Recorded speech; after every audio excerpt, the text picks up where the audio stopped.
নমস্কার, আমি রশ্মি। আপনাকে স্বাগত জানাই আমার রান্নাঘরে। অনেকের মতে এঁচোড়ের স্বাদের সঙ্গে মাংসের স্বাদের অনেকটা মিল পাওয়া যায়। এখন আমরা সেই এঁচোড় দিয়েই শিখে নেব সুস্বাদু একটি রান্না, এঁচোড় কালিয়া। এই এঁচোড় কালিয়া শেখানোর জন্য আমাদের সঙ্গে আছেন শেফ রঙ্গন নিয়োগী। রঙ্গন দা, নমস্কার। এঁচোড়কে আমি গাছ পাঠা বলি, তো গাছ পাঠাই রান্না হবে এখন।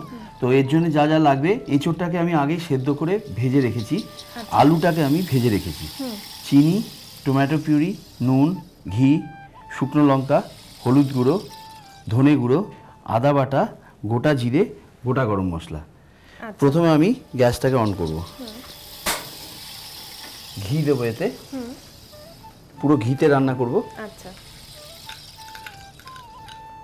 কালিয়া নামটাতেই বোঝা যাচ্ছে যে একটু রিচ হবে। ঘিটা গরম হোক। ঘিটা গরম হলে আমি জিরে, গোটা গরম মশলা আর শুকনো লঙ্কা ফোড়ন দেবো।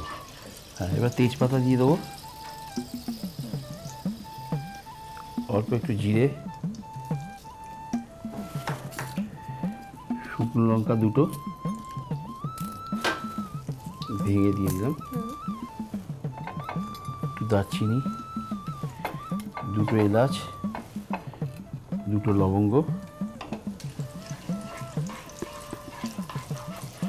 একটু আদা দিয়ে দিই আগে। আদাটা বেশি পড়বে এখানে, আদার উপর বেশ করে রান্না হবে।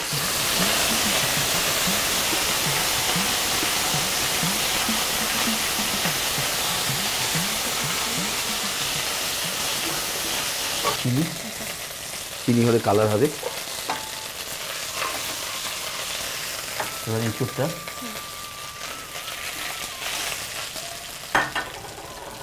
আলু,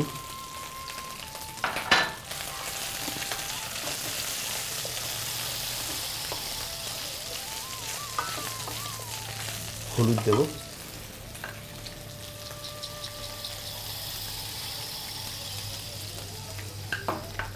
ধনে গুঁড়ো, নুন আমরা এখনো দিইনি, নুনটা একটু পরে দেবো। একটু চাপা দিয়ে দেবো, একটু হোক, দেখে নিয়ে। এবার একটু টমেটো পিউরি দেবো। টমেটো পিউরি বা আপনারা ইচ্ছে করলে ফ্রেশ টমেটো ইউজ করতে পারেন।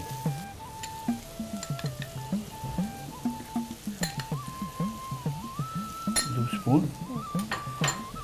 একটু জল দিতে হবে এবার।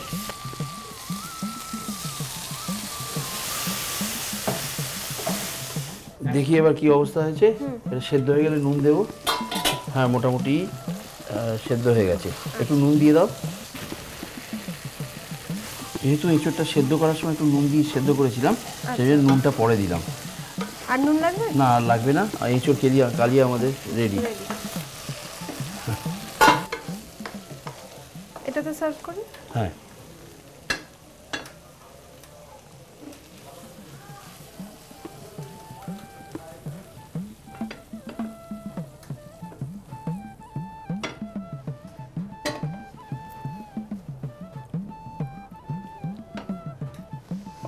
এঁচোড় কালিয়া রেডি। ভাত বা পোলাওয়ের সঙ্গে দারুণ চলবে। তাহলে আমাদের এঁচোড়ের কালিয়া রেডি। রঙ্গনদা যেরকম বললেন, ভাত বা পোলাওয়ের সাথে আপনারা এটা খেতে পারেন। তাহলে অপেক্ষা না করে রান্নাটা করে ফেলুন। আমি আসি, ভালো থাকবেন। নমস্কার।